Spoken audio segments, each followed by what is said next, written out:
The year was 1937, and the world stood on the precipice of unprecedented technological achievement and looming global catastrophe. In the skies above, massive airships represented humanity's boldest dreams of conquering the heavens, while on the ground, political tensions simmered toward what would become the most devastating conflict in human history. At the center of this intersection between triumph and tragedy floated the LZ-129 Hindenburg, a marvel of German engineering that would become synonymous with one of aviation's most shocking disasters. The Hindenburg was not merely an aircraft. It was a symbol of national pride, technological supremacy, and the promise of a new age of air travel. Stretching 804 feet in length and standing 135 feet tall, this colossal airship dwarfed even the largest ocean liners of its time. Its silver skin gleamed in the sunlight as it gracefully traversed continents, carrying passengers in unprecedented luxury while demonstrating Germany's engineering prowess to the world. Yet within its massive frame lay the seeds of its own destruction, a volatile combination of hydrogen gas, political propaganda, and the inherent risks of pushing technology beyond its safe limits. To understand the magnitude of the Hindenburg disaster, we must first comprehend the extraordinary ambitions that brought this airship into existence.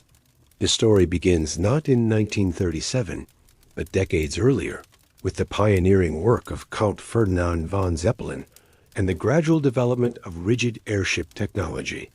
Born into Württemberg nobility in 1838, Count Zeppelin had served as a military observer during the American Civil War, where he first encountered balloon technology and became fascinated with the possibilities of aerial navigation. His vision extended far beyond simple flight. He imagined a future where massive airships would serve as the primary means of long-distance transportation, connecting continents and revolutionizing global commerce. Zeppelin's early experiments in the late 19th and early 20th centuries were fraught with technical challenges and financial difficulties. His first airship, the LZ-1, made its maiden flight on July 2, 1900, over Lake Constance in southern Germany. The flight lasted only 18 minutes and demonstrated numerous problems with the design, including inadequate power and poor maneuverability. Critics dismissed Zeppelin's efforts as impractical fantasies, but the Count persevered, driven by an unwavering belief in the potential of rigid airship technology. The development of subsequent Zeppelin designs gradually overcame the initial technical obstacles. The LZ-3, completed in 1906, demonstrated improved performance and reliability, leading to the German military's interest in airships for reconnaissance and bombing missions. The success of these early military airships provided the financial support necessary for continued development and refinement of the technology. By the outbreak of World War I, Zeppelin's company had produced dozens of airships that served with distinction in military operations, though they also revealed the vulnerability of hydrogen-filled aircraft to enemy fire. The post-war period brought new challenges and opportunities for airship development. The Treaty of Versailles severely restricted German military aviation, but civilian airship operations were permitted under certain conditions. The DLEG, Deutsche Luftschifffahrtsaktien-Gesellschaft, the world's first commercial airline, had been operating Zeppelin passenger services since 1909, and the company sought to expand these operations in the 1920s. The construction of the Graf Zeppelin in 1928 marked a new era in commercial airship travel, demonstrating that long-distance passenger service was not only possible, but could be profitable. The Graf Zeppelin's remarkable career included a round-the-world flight in 1929 that captured global attention and demonstrated the potential of airship travel. The journey, completed in just over 21 days, included stops in Tokyo and Los Angeles, proving that airships could provide reliable intercontinental transportation. The success of the Graf Zeppelin led to regular passenger service between Germany and South America, establishing the first scheduled airline service across the South Atlantic. These operations provided valuable experience in commercial airship operations and generated the revenue necessary to fund the development of even larger and more advanced airships. The technical specifications of the Hindenburg were staggering by any measure, representing the culmination of nearly 4 decades of airship development. The airship's framework consisted of a lightweight but incredibly strong aluminum alloy structure, carefully engineered to withstand the enormous stresses of flight while maintaining the necessary rigidity to preserve the ship's aerodynamic shape. The framework was constructed using a revolutionary technique that involved assembling triangular sections called rings and connecting them with longitudinal girders. This design provided exceptional strength while minimizing weight, a critical consideration given the enormous size of the airship. Within this framework, 16 massive gas cells contained approximately 7 million cubic feet of hydrogen gas, providing the lift necessary to carry the airship's substantial weight of over 240 tons when fully loaded. Each gas cell was constructed from gold beater's skin, a material made from the intestines of cattle that was both lightweight and gas-tight. The cells were designed to expand and contract with changes in temperature and altitude, maintaining proper pressure while preventing dangerous stress on the airship's structure. The choice of hydrogen over helium would prove to be one of the most consequential decisions in aviation history, driven by both economic considerations and geopolitical realities that would ultimately contribute to the disaster. The propulsion system of the Hindenburg consisted of 4 Daimler-Benz diesel engines, each producing 1,050 horsepower and driving 3-bladed propellers. These engines were mounted in separate gondolas attached to the airship's framework, positioned to provide optimal thrust while maintaining balance and control. The use of diesel engines rather than gasoline engines was a deliberate safety measure, as diesel fuel was less volatile and less likely to ignite in the event of an accident. The engines could propel the Hindenburg at a maximum speed of approximately 84 miles per hour, though normal cruising speed was considerably lower to conserve fuel and reduce stress on the structure. The passenger accommodations aboard the Hindenburg represented the pinnacle of luxury travel in the 1930s, rivaling the finest ocean liners of the era. The airship featured elegantly appointed cabins with sleeping berths for up to 50 passengers, though the final configuration accommodated 36 passengers in supreme comfort. Each cabin was equipped with hot and cold running water, electric lighting, and individually controlled heating. The cabins were decorated with fine fabrics and furnishings, creating an atmosphere of refined elegance that appealed to wealthy travelers seeking the ultimate in luxury transportation.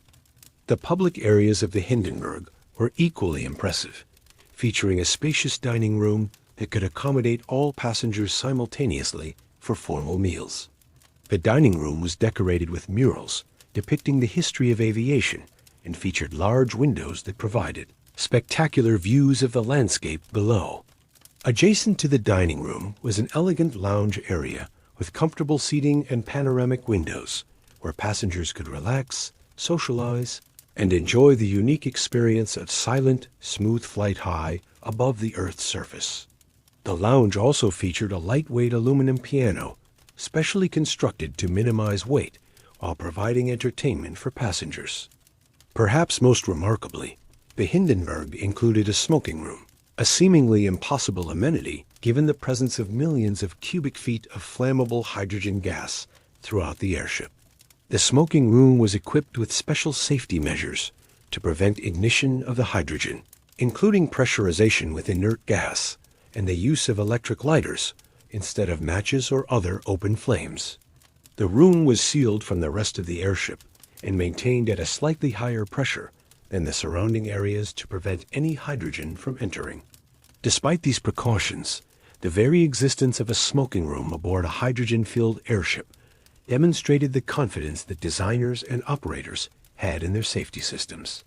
The journey from Europe to North America, which took ocean liners nearly a week to complete, could be accomplished by the Hindenburg in just 2.5 days, representing a revolutionary advancement in intercontinental travel. This dramatic reduction in travel time opened new possibilities for business and leisure travel, allowing passengers to conduct business on both sides of the Atlantic with unprecedented efficiency. The smooth, vibration-free flight of the airship provided a level of comfort that was impossible to achieve with the aircraft of the era, making long-distance air travel accessible to passengers who might have been uncomfortable with the noise and turbulence of conventional airplanes. The crew of the Hindenburg consisted of highly trained professionals who understood the complex systems required to operate such a massive and sophisticated aircraft. The typical crew complement included approximately 40 to 60 individuals, depending on the specific mission and passenger load.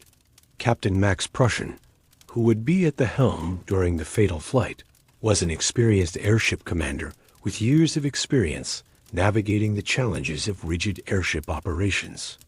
Prussian had joined the Zeppelin Company in 1912 and had served aboard military airships during World War I, gaining invaluable experience in airship operations under the most demanding conditions. The crew included navigators responsible for plotting the airship's course and monitoring weather conditions, engineers who maintained the complex mechanical systems, radio operators who maintained communication with ground stations and other aircraft, and service personnel who attended to passenger needs and maintained the airship's luxurious accommodations. The navigation team used sophisticated instruments and techniques to determine the airship's position and course, including celestial navigation, radio beacons, and dead reckoning. The complexity of navigating such a large aircraft over long distances required exceptional skill and experience, particularly when dealing with changing weather conditions and wind patterns. The engineering crew was responsible for monitoring and maintaining the airship's propulsion systems, gas cells, ballast systems, and other critical components. These individuals possessed specialized knowledge of airship systems and were trained to respond quickly to any mechanical problems or emergencies that might arise during flight. The radio operators maintained constant communication with ground stations, providing regular position reports and weather updates, while also handling passenger communications and business messages. The service crew, including stewards, chefs, and other hospitality personnel, ensured that passengers enjoyed the highest level of comfort and service throughout their journey. The political context surrounding the Hindenburg's operations cannot be ignored when examining the factors that contributed to the disaster. Nazi Germany viewed the airship as a powerful propaganda tool, demonstrating German technological superiority and serving as a flying advertisement for the regime's achievements. The swastika emblazoned on the airship's tail fins served as a constant reminder of the political system that had produced this marvel of engineering. The Nazi government heavily subsidized the airship operations, viewing the international prestige generated by successful flights as worth the enormous financial investment required. The propaganda value of the Hindenburg extended beyond mere national pride to encompass broader themes of German racial and technological superiority that were central to Nazi ideology. The airship's successful operations were portrayed as evidence of German engineering excellence and the superiority of the Nazi system over democratic governments. International passengers and observers were treated to carefully orchestrated displays of German efficiency and hospitality, designed to create favorable impressions of the Nazi regime. The airship's crew was selected not only for their technical competence, but also for their ability to represent Germany positively to international passengers and media. This political dimension would later complicate international relations and contribute to the circumstances that made the disaster possible. The growing tensions between Nazi Germany and other nations, particularly the United States, created an atmosphere of suspicion and mistrust that affected all aspects of German-American relations, including commercial aviation operations. The use of the Hindenburg for propaganda purposes also made it a potential target for opponents of the Nazi regime, though no evidence of sabotage was ever conclusively established. The economic factors driving airship development were equally significant and complex. The Deutsche Zeppelin Reederei, the company operating the Hindenburg, sought to establish profitable passenger and mail service between Europe and the Americas. The potential for commercial success was enormous, as wealthy passengers were willing to pay premium prices for the speed and luxury offered by airship travel. A one-way ticket aboard the Hindenburg cost approximately $400, equivalent to several $1,000s in today's currency, making it accessible only to the wealthy elite. The Hindenburg's cargo capacity also allowed for the transport of mail and small freight items, providing additional revenue streams that could justify the enormous costs of construction and operation. The airship could carry up to 2,200 pounds of mail and cargo, and the speed of airship delivery made it particularly valuable for time-sensitive business communications and documents. The German Postal Service paid premium rates for airship mail delivery, recognizing the value of the rapid transatlantic service provided by the Hindenburg. However, the economics of airship operations were challenging, requiring high passenger loads and premium pricing to cover the enormous operating costs. The Hindenburg consumed vast quantities of fuel, required large ground crews for handling operations, and needed extensive maintenance between flights. The specialized nature of airship operations meant that relatively few individuals possessed the necessary skills to operate and maintain these complex aircraft, leading to high labor costs and limited operational flexibility. The technical challenges of operating such a massive airship were immense and required constant vigilance from the crew. Weather conditions posed particular risks, as strong winds, thunderstorms, and atmospheric turbulence could threaten the structural integrity of the airship or make landing operations extremely dangerous. The Hindenburg's enormous size made it particularly vulnerable to wind effects, as even moderate crosswinds could create enormous forces on the airship's structure. The crew had to carefully monitor weather conditions throughout each flight, adjusting course and altitude as necessary to avoid dangerous conditions. The complexity of ground operations was equally challenging, requiring specialized equipment and highly trained personnel to safely handle the airship during landing and takeoff procedures.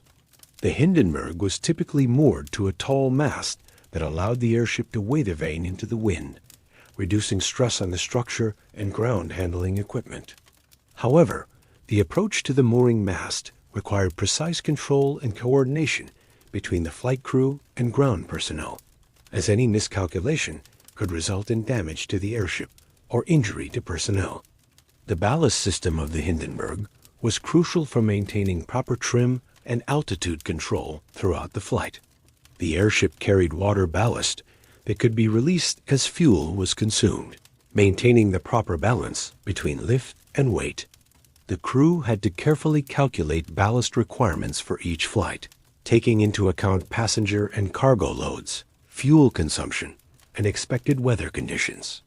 Improper ballast management could result in loss of control or structural damage to the airship.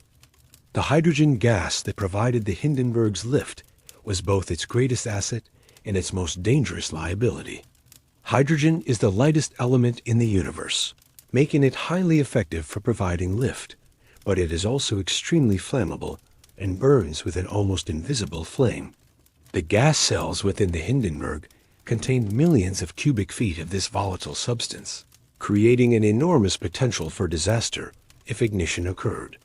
The airship's designers had implemented numerous safety measures to prevent ignition, including the elimination of all potential spark sources and the use of special materials that would not generate static electricity.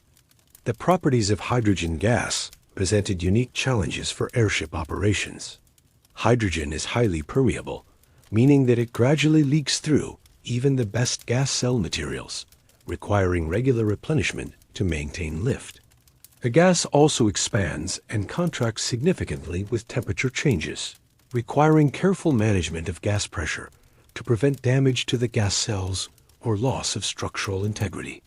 The crew had to monitor gas pressure continuously and make adjustments as necessary to maintain safe operating conditions.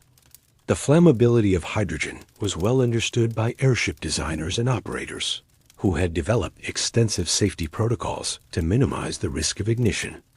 All electrical equipment aboard the Hindenburg was carefully shielded and grounded to prevent sparks, and special attention was paid to eliminating static electricity buildup that could provide an ignition source. The airship's fabric covering was treated with special compounds designed to dissipate static charges, and crew members wore special clothing and footwear to minimize static electricity generation. The crew's training emphasized the critical importance of preventing any source of ignition near the hydrogen gas. Smoking was strictly prohibited, except in the specially designed smoking room, which was pressurized with inert gas and equipped with electric lighters to prevent the use of matches or other open flames. All maintenance work that could potentially generate sparks was carefully controlled and performed only under specific safety protocols. Despite these precautions, the inherent danger of carrying millions of cubic feet of flammable gas remained a constant threat that could never be completely eliminated. The international political situation in 1937 added another layer of complexity to the Hindenburg's operations. The United States had imposed an embargo on helium exports to Germany, forcing the Germans to use hydrogen despite its flammability. Helium, being an inert gas, would have been much safer for airship operations, but American concerns about German military intentions led to the restriction of this critical resource. The United States controlled virtually all of the world's helium production at the time, giving it significant leverage over German airship operations. The helium embargo was implemented due to growing concerns about German rearmament and the potential military applications of airship technology. American officials feared that helium-filled airships could be used for military reconnaissance or bombing missions, and they were reluctant to provide resources that could enhance German military capabilities. This decision would prove to have tragic consequences, as the availability of helium might have prevented the disaster entirely. The German government made numerous diplomatic efforts to obtain helium from the United States, offering various concessions and guarantees regarding the peaceful use of the gas. However, these efforts were unsuccessful, as American suspicions about German intentions continued to grow throughout the 1930s. The failure to obtain helium forced German airship designers to continue using hydrogen, despite their awareness of its dangers and their preference for the safer alternative. The Hindenburg's final flight began on May 3, 1937, when the airship departed from Frankfurt, Germany, bound for Lakehurst Naval Air Station in New Jersey. The departure was delayed by several hours due to unfavorable weather conditions, a common occurrence in airship operations that required careful attention to wind and atmospheric conditions. The passenger manifest included 36 individuals from various backgrounds, including business travelers, tourists, and crew members' families. Among the passengers were prominent figures such as Leonhard Adelt, a German journalist, and his wife Gertrude, who would later provide eyewitness accounts of the disaster. The passenger list reflected the international nature of airship travel, with individuals from Germany, the United States, and other countries aboard the flight. Many passengers were experienced air travelers who had flown aboard the Hindenburg or other airships on previous occasions, while others were making their first airship journey. The diverse backgrounds of the passengers illustrated the broad appeal of airship travel among the wealthy elite of the 1930s. The crew consisted of 61 experienced airship personnel under the command of Captain Max Prussian. This was a larger crew than typically carried on Hindenburg flights, as the airship was also serving as a training platform for new crew members who would eventually staff additional airships planned for the German fleet. The presence of these trainee crew members would later complicate evacuation efforts during the disaster, as some individuals were less familiar with emergency procedures than the regular crew. The transatlantic journey proceeded normally for the first 2 days, with the Hindenburg maintaining its scheduled course and speed across the Atlantic Ocean. The airship encountered typical weather conditions. For the North Atlantic in early May, including areas of turbulence and changing wind patterns that required careful navigation and altitude adjustments. The crew monitored weather reports from stations across the Atlantic and adjusted their course as necessary to avoid the most severe conditions. Passengers enjoyed the luxurious accommodations and spectacular views from the airship's windows, unaware that they were participating in what would be the final passenger flight of the airship era. The dining service aboard the Hindenburg was exceptional, featuring gourmet meals prepared by skilled chefs using the finest ingredients available. The wine cellar included selections from the best German vineyards, and the service was provided by experienced stewards who ensured that every passenger need was met. The social atmosphere aboard the Hindenburg was refined and cosmopolitan, with passengers from different countries and backgrounds sharing meals and conversation in the elegant public spaces. The unique experience of airship travel created a sense of camaraderie among passengers, who often formed friendships during the journey that lasted long after the flight ended.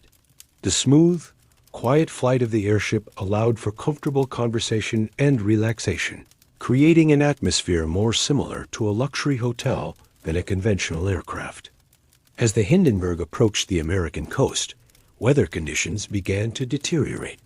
Thunderstorms and strong winds in the New York area forced the crew to delay their arrival at Lakehurst, circling offshore while waiting for conditions to improve.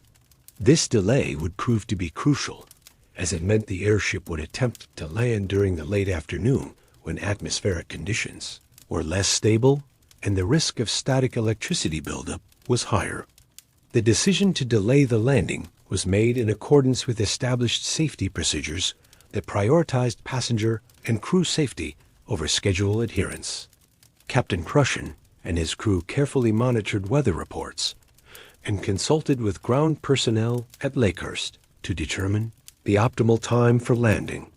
The delay was communicated to passengers, who were informed that the late arrival was a routine precautionary measure to ensure safe landing conditions. The weather conditions that forced the delay included thunderstorms with associated electrical activity, strong and variable winds, and low visibility due to rain and clouds. These conditions posed multiple hazards for airship operations, including the risk of lightning strikes, structural damage from turbulence, and difficulty in executing precise landing maneuvers. The crew's decision to wait for improved conditions demonstrated their commitment to safety and their understanding of the risks associated with airship operations in adverse weather. The approach to Lakehurst Naval Air Station on the evening of May 6, 1937, appeared routine to observers on the ground.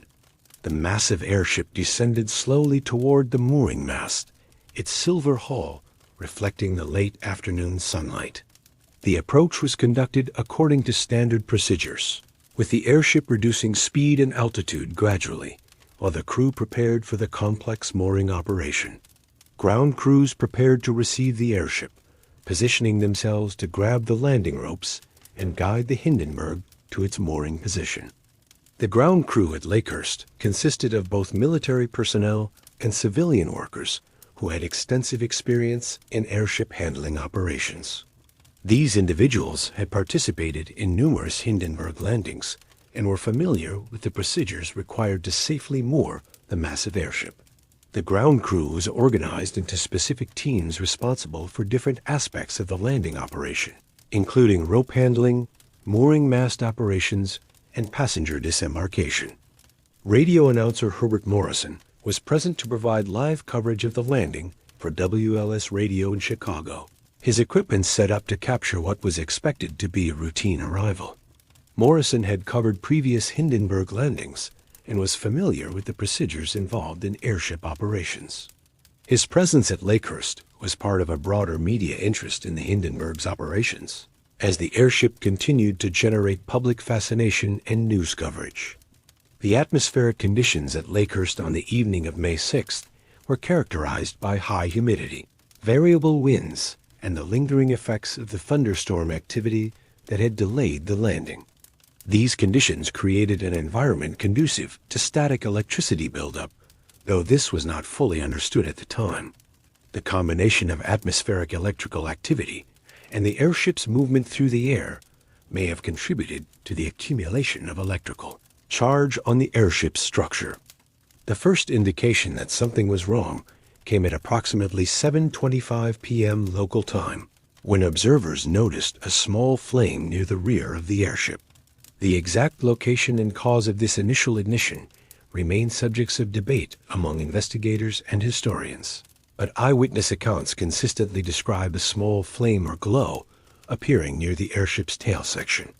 Within seconds, this small flame erupted into a massive fireball that engulfed the entire stern section of the Hindenburg.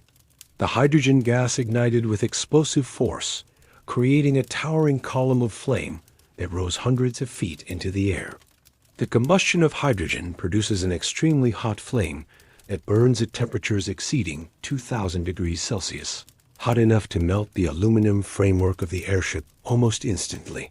The rapid consumption of hydrogen gas created a dramatic change in the airship's buoyancy, causing the stern section to drop rapidly toward the ground, while the forward sections remained temporarily aloft. The airship's aluminum framework, heated to extreme temperatures by the burning hydrogen, began to collapse and fall toward the ground. The structural failure was rapid and catastrophic, as the intense heat weakened the metal framework beyond its ability to support the airship's weight. The collapse occurred in a progressive manner, with the stern section failing first, and the failure propagating forward through the structure as the fire spread. Herbert Morrison's radio broadcast captured the horror of the moment in real time, his voice rising in pitch and emotion as he witnessed the unfolding disaster. His famous words, "Oh, the humanity," became forever associated with the tragedy, conveying the shock and disbelief of watching such a magnificent aircraft destroyed in mere seconds. Morrison's broadcast provided a vivid audio record of the disaster that brought the tragedy into homes around the world and created a lasting impression of the horror of the event. The entire sequence from initial ignition to the airship's collapse to the ground took only 34 seconds, but those seconds would be seared into the collective memory of aviation history. The speed of the disaster was both a blessing and a curse. While it prevented some passengers and crew from escaping, it also meant that the airship was close to the ground when the fire began, allowing many individuals to survive by jumping from the gondola or being thrown clear as the structure collapsed. The passengers and crew aboard the Hindenburg faced an unimaginable nightmare as the airship burned around them. Those in the forward sections of the gondola had the best chance of survival, as the fire began at the rear and took several seconds to spread throughout the entire airship. The passenger compartments were located in the forward section of the gondola, providing some protection from the initial fire and giving occupants precious seconds to react to the emergency. Some passengers and crew members were able to jump from the gondola windows as the airship descended, while others were trapped inside as the structure collapsed around them. The height of the gondola above the ground varied as the airship descended and the structure collapsed, with some individuals jumping from relatively low heights, while others fell from greater distances. The soft, sandy soil at Lakehurst may have helped cushion the impact for some survivors, though many still suffered serious injuries from their falls. The intense heat and toxic fumes from burning materials created additional hazards for anyone attempting to escape. The airship's fabric covering, treated with various chemicals for weather protection and fire resistance, produced toxic smoke when burned.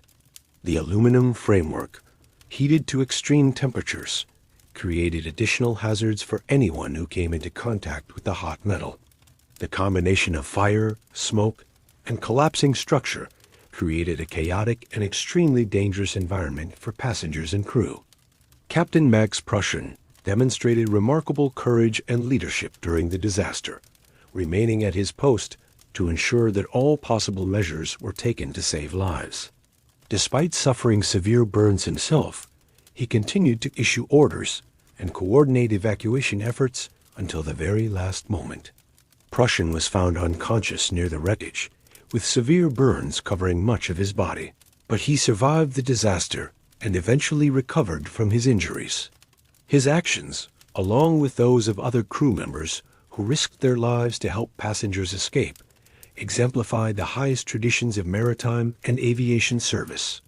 The ground crews at Lakehurst also displayed extraordinary bravery, rushing toward the burning wreckage to rescue survivors, despite the obvious danger to themselves.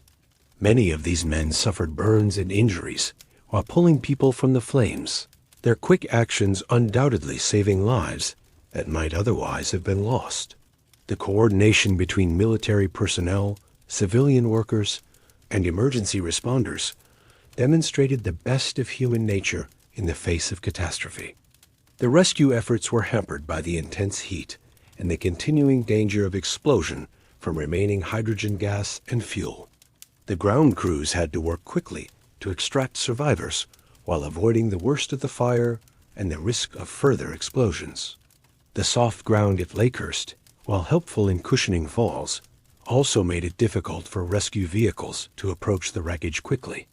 Despite these challenges, the rescue efforts were remarkably effective, with most survivors being extracted from the wreckage within minutes of the crash. The casualty toll from the Hindenburg disaster was devastating, but could have been much worse given the magnitude of the fire. Of the 97 people aboard the airship, 35 passengers and crew members lost their lives, along with one member of the ground crew.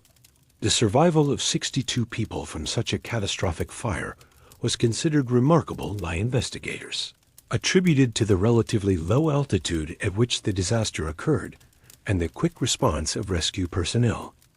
The pattern of casualties reflected the location of individuals within the airship at the time of the disaster. Most of the fatalities occurred among passengers and crew members who were in the rear sections of the gondola or who were unable to escape quickly enough as the fire spread. Some individuals died from burns sustained during the fire, while others succumbed to smoke inhalation or injuries sustained during the collapse of the structure. The single ground crew fatality was Alan Hageman, a civilian worker who was struck by falling debris while attempting to assist in rescue operations. The survivors of the disaster faced not only physical injuries, but also psychological trauma that would affect them for the rest of their lives. Many suffered severe burns that required extensive medical treatment and left permanent scars. The medical facilities at Lakehurst and nearby hospitals were quickly overwhelmed by the number of burn victims, requiring the mobilization of additional medical personnel and resources from surrounding areas. The treatment of burn injuries in the 1930s was far less advanced than modern medical techniques, leading to prolonged recovery periods and permanent disabilities for many survivors. The emotional impact of witnessing such destruction and losing friends and colleagues created lasting psychological wounds that were not well understood or treated in the 1930s.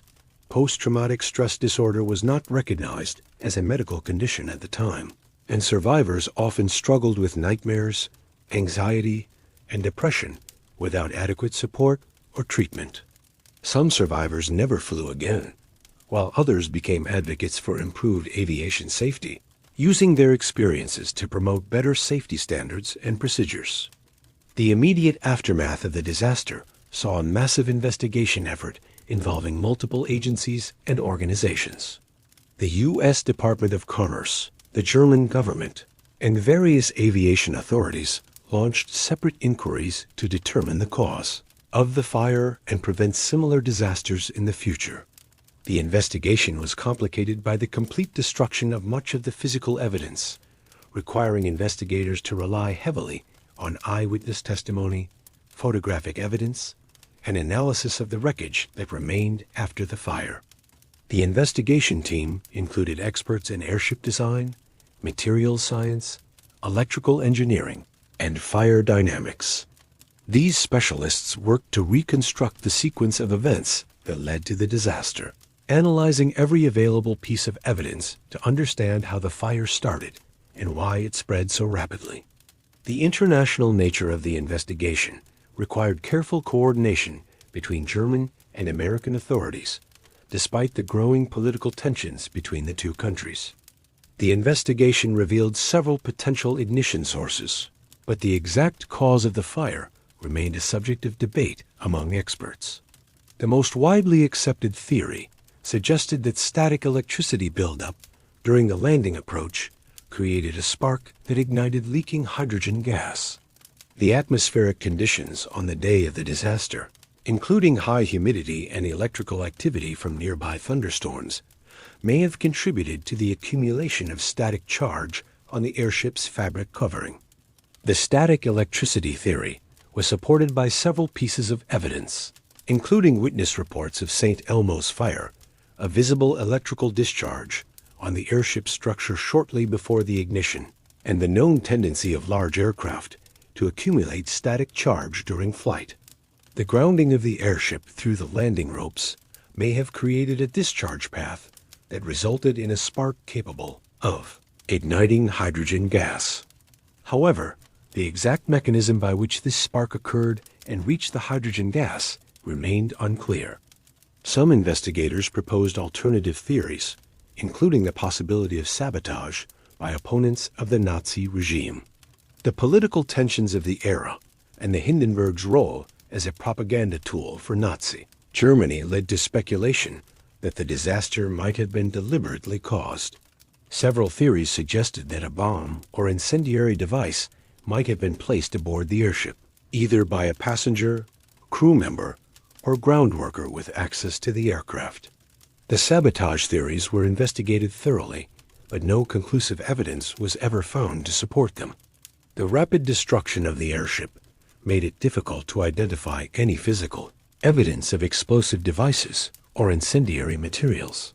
Investigators examined the backgrounds of all passengers and crew members, looking for any connections to anti-Nazi organizations or other groups that might have had motives for sabotage.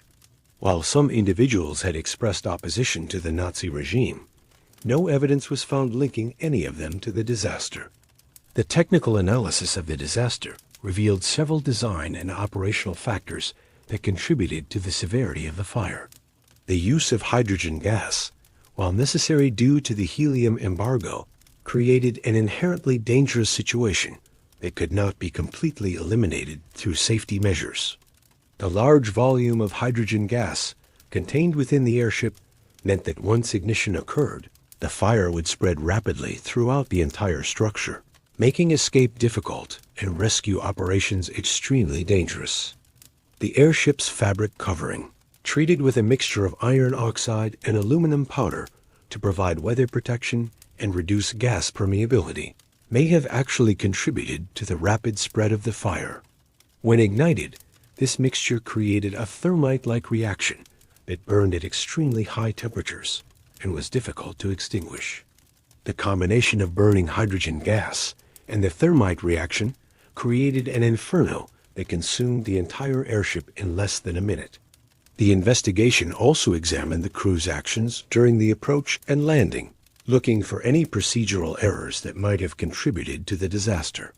The analysis revealed that the crew had followed established procedures and had not made any significant mistakes that could have caused the fire.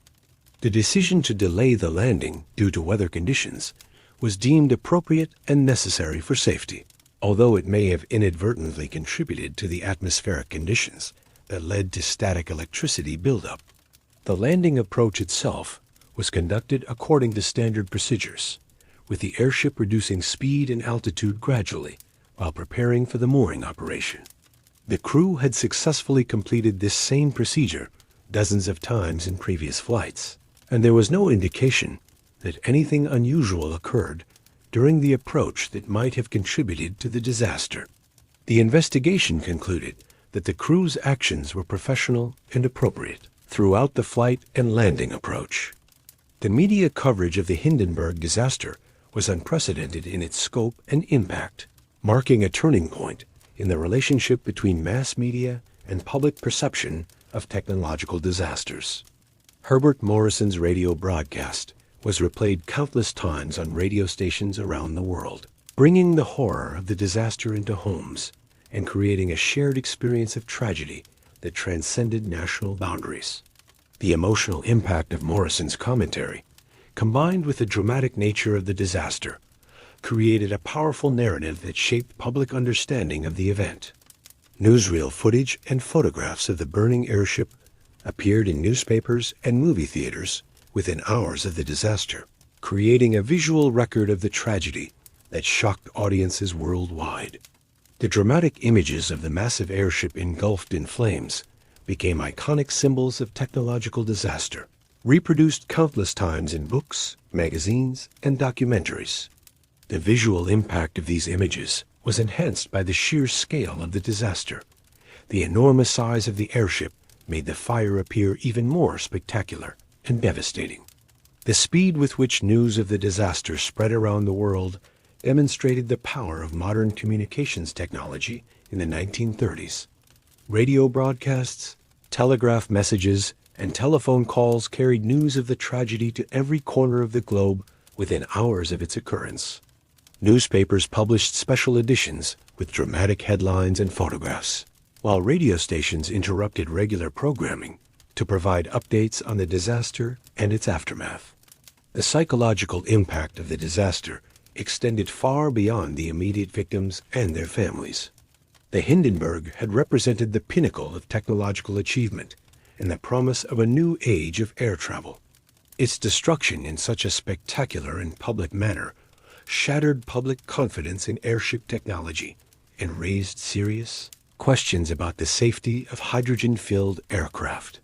The disaster became a symbol of the dangers of unchecked technological ambition and the need for rigorous safety standards in aviation. The public's reaction to the disaster was immediate and profound, with many people expressing shock and disbelief that such a magnificent aircraft could be destroyed so quickly and completely. The tragedy struck at the heart of public faith in technological progress, demonstrating that even the most advanced and carefully designed systems could fail catastrophically. This loss of confidence would have lasting implications for the development and acceptance of new transportation technologies. The economic consequences of the disaster were immediate and far-reaching, effectively ending the era of commercial passenger airship travel. The Deutsche Zeppelin Reederei suspended all passenger airship operations immediately following the disaster, and plans for additional airships were canceled. The enormous investment in airship technology and infrastructure became worthless overnight, representing millions of dollars in losses for investors and operators. The disaster also had broader implications for the German aviation industry and the country's international reputation for technological excellence. Germany had invested heavily in airship technology as a means of demonstrating its engineering capabilities and competing with other nations in the field of aviation. The destruction of the Hindenburg dealt a severe blow to these ambitions and forced German aviation companies to redirect their efforts toward heavier-than-air aircraft development. The insurance claims resulting from the disaster were substantial, covering not only the loss of the airship itself, but also compensation for passengers and crew members who were killed or injured. The complexity of international insurance law and the unprecedented nature of the disaster created challenges in determining liability and compensation amounts. The legal proceedings that followed the disaster helped establish precedents for aviation, insurance, and liability that continue to influence the industry today. The political ramifications of the disaster were equally significant, particularly given the Hindenburg's role as a symbol of Nazi German technological achievement. The airship had served as a powerful propaganda tool for the Nazi regime, demonstrating German engineering excellence and projecting an image of national superiority. The destruction of this symbol in such a public and dramatic manner was deeply embarrassing for the Nazi leadership and undermined their claims of technological supremacy. The disaster also strained German-American relations at a time when political tensions were already rising due to Nazi policies and actions in Europe. The investigation of the disaster required cooperation between German and American authorities, but this cooperation was complicated by mutual suspicion and political differences. The American helium embargo, which had forced the Germans to use dangerous hydrogen gas, became a source of particular controversy and recrimination. The international implications of the disaster extended beyond German-American relations to affect global perceptions of German technology and reliability. The Hindenburg had been seen as a symbol of German engineering excellence, and its destruction raised questions about the quality and safety of German-manufactured products. This damage to Germany's technological reputation had economic and political consequences that extended far beyond the aviation industry.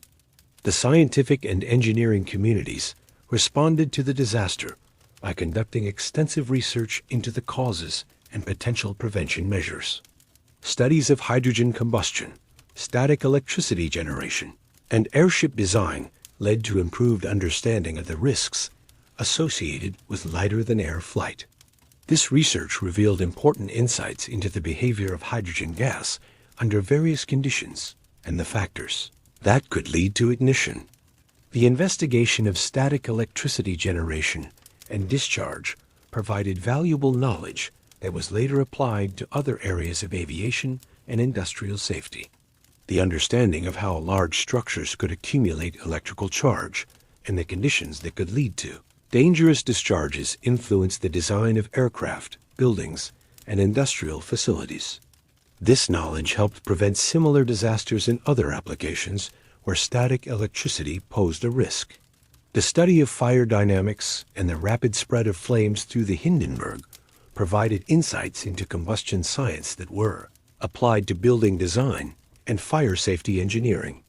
The research revealed how different materials behaved under extreme heat conditions and how fire could spread through complex structures. This knowledge contributed to the development of better fire-resistant materials and improved fire suppression systems. The legacy of the Hindenburg disaster extended far beyond the immediate tragedy, influencing the development of aviation safety regulations and procedures that continue to protect air travelers today.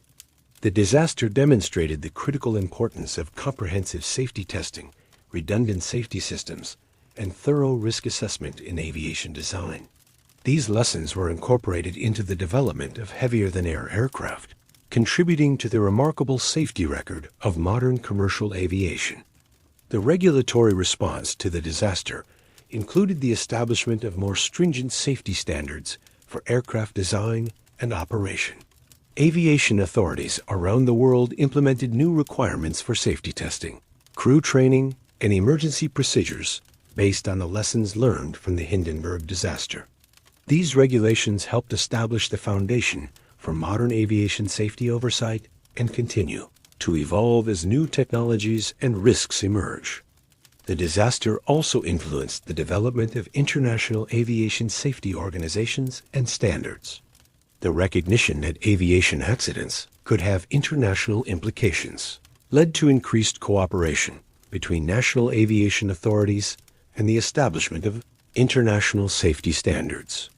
Organizations such as the International Civil Aviation Organization, ICAO, were later established to coordinate global aviation safety efforts and ensure consistent standards worldwide. The human stories emerging from the disaster revealed both the fragility of life and the resilience of the human spirit. Survivors like Werner Dohner, who was just 8 years old at the time of the disaster, carried the memories of that terrible day throughout their lives while also serving as living witnesses to one of aviation's most significant events. Their accounts provided valuable insights into the human experience of technological disaster and the long-term effects of trauma on survivors and their families. The stories of heroism and sacrifice during the disaster became part of the historical record, inspiring future generations with examples of courage under extreme circumstances. The actions of crew members who risked their lives to save passengers, ground personnel who rushed into danger to rescue survivors, and medical personnel who worked tirelessly to treat the injured demonstrated the best of human nature in the face of catastrophe. The technological analysis of the disaster led to important advances in materials science and engineering design that extended far beyond aviation applications. The study of how the Hindenburg structure failed under extreme heat conditions contributed to improved understanding of material behavior at high temperatures. This knowledge was later applied to the design of spacecraft, nuclear reactors, and other systems that must operate under extreme conditions. The research into lightweight structural design that emerged from the analysis of the Hindenburg's framework influenced the development of modern aircraft and aerospace vehicles. The techniques used to create strong, lightweight structures for airships were adapted and improved for use in airplanes, helicopters, and spacecraft. The lessons learned about structural design and material selection continue to influence engineering practice today. The disaster also highlighted the importance of international cooperation in aviation safety, demonstrating that safety concerns could transcend national boundaries and political differences. The joint investigation by German and American authorities, despite the political tensions of the era, established important precedents for international cooperation in accident investigation and safety improvement. This cooperation became a model for future international aviation safety efforts. The meteorological aspects of the disaster received extensive study, leading to improved understanding of atmospheric electricity and its effects on aircraft operations. The research conducted in the aftermath of the Hindenburg disaster contributed to the development of lightning protection systems for aircraft and better procedures for operating in electrically active weather conditions. These advances have prevented countless accidents and saved numerous lives in the decades since the disaster. The study of weather-related aviation hazards that emerged from the Hindenburg investigation influenced the development of modern weather forecasting and reporting services for aviation. The recognition that atmospheric conditions could contribute to aviation accidents led to improved weather monitoring and reporting systems that help pilots and air traffic controllers make safer decisions about flight operations. The psychological impact of the disaster on aviation development cannot be overstated. The spectacular nature of the Hindenburg's destruction created a lasting impression that airships were inherently dangerous, effectively ending public acceptance of this form of transportation. This psychological barrier persisted even as technical solutions to the safety problems were developed, demonstrating the powerful influence of public perception on technological adoption. The disaster also influenced public attitudes toward risk and safety in transportation more broadly. The vivid images of the burning airship created a heightened awareness of the potential dangers of new transportation technologies and the importance of rigorous safety testing and regulation. This increased safety consciousness contributed to the development of more conservative approaches to technology, adoption, and more stringent safety requirements for new transportation systems. The cultural impact of the Hindenburg disaster extended into literature, film, and popular culture, where it became a symbol of technological hubris and the dangers of unchecked ambition. The disaster has been referenced in countless works of fiction and non-fiction, serving as a cautionary tale about the need for humility in the face of technological power. This cultural legacy continues to influence public attitudes toward new technologies and the importance of safety in technological development. The disaster became a touchstone for discussions about the relationship between technology and society, illustrating how technological failures can have far-reaching social, economic, and political consequences. The Hindenburg disaster is often cited as an example of how a single technological failure can end an entire industry and reshape public attitudes toward innovation and progress. The engineering lessons learned from the Hindenburg disaster influenced the design of subsequent aircraft and aerospace vehicles in numerous ways. The importance of using non-flammable lifting gases was clearly demonstrated, leading to the exclusive use of helium in modern airships and balloons. The disaster also highlighted the need for comprehensive fire suppression systems and emergency evacuation procedures in aircraft design. The structural engineering insights gained from analyzing the Hindenburg's collapse under extreme conditions were applied to the design of other large structures and vehicles. The understanding of how lightweight frameworks behave under thermal stress influenced the design of buildings, bridges, and other structures that must withstand extreme conditions. This knowledge has contributed to improved safety standards in construction and engineering. The disaster's impact on emergency response procedures and training was significant, leading to improvements in disaster preparedness and response capabilities. The lessons learned from the rescue efforts at Lakehurst were incorporated into emergency response training and procedures, contributing to more effective responses to subsequent disasters. These improvements have saved countless lives in the decades since the Hindenburg disaster. The development of specialized equipment and techniques for dealing with aviation disasters was influenced by the experiences at Lakehurst. The challenges faced by rescue personnel in dealing with the burning wreckage led to improvements in firefighting equipment, medical emergency response, and disaster coordination procedures. These advances have been applied to numerous subsequent aviation accidents and other disasters. The medical response to the disaster provided important lessons in burn treatment and trauma care that influenced the development of modern emergency medicine. The large number of burn victims and the severity of their injuries overwhelmed existing medical facilities and procedures, leading to innovations in burn treatment and the establishment of specialized burn centers. The medical knowledge gained from treating Hindenburg survivors contributed to advances in burn care that have benefited countless patients. The psychological support provided to disaster survivors was limited by the understanding and resources available in the 1930s, but the recognition of the long-term effects of trauma contributed to the later development of disaster mental health services. The experiences of Hindenburg survivors helped establish the understanding that technological disasters can have lasting psychological effects that require specialized treatment and support. The disaster also had profound implications for the insurance industry, which faced enormous claims from the destruction of the airship and the loss of life.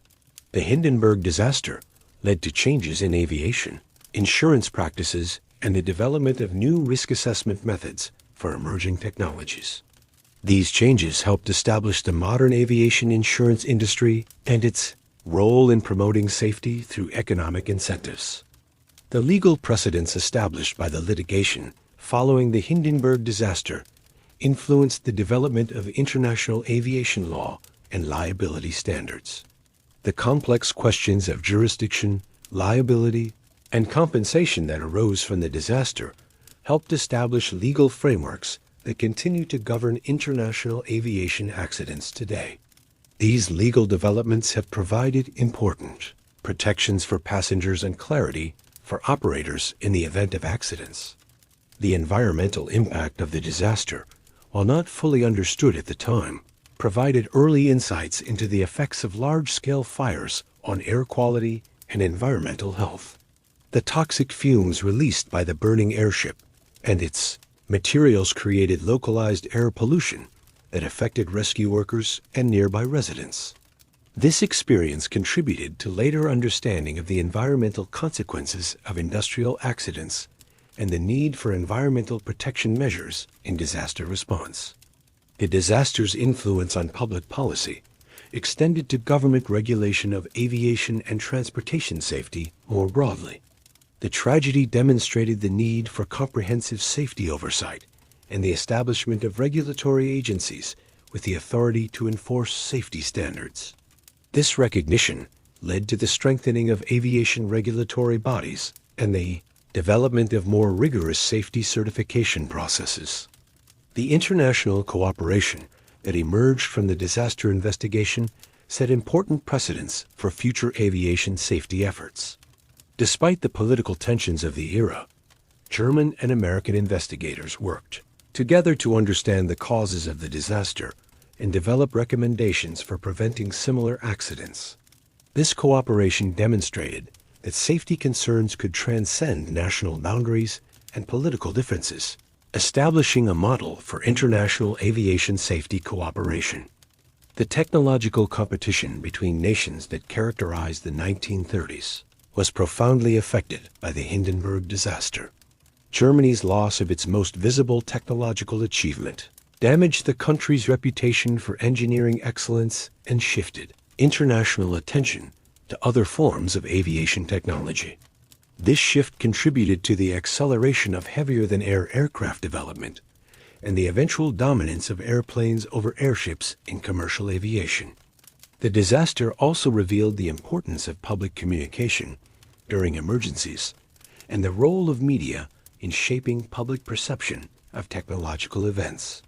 Herbert Morrison's radio broadcast demonstrated both the power of live media coverage and the responsibility of journalists to provide accurate information during crisis situations. The lessons learned from this experience influenced the development of emergency communication protocols and media guidelines for disaster coverage. The Hindenburg disaster stands as one of the most significant events in aviation history, not only for its immediate impact, but also for its lasting influence on technology, safety, and society.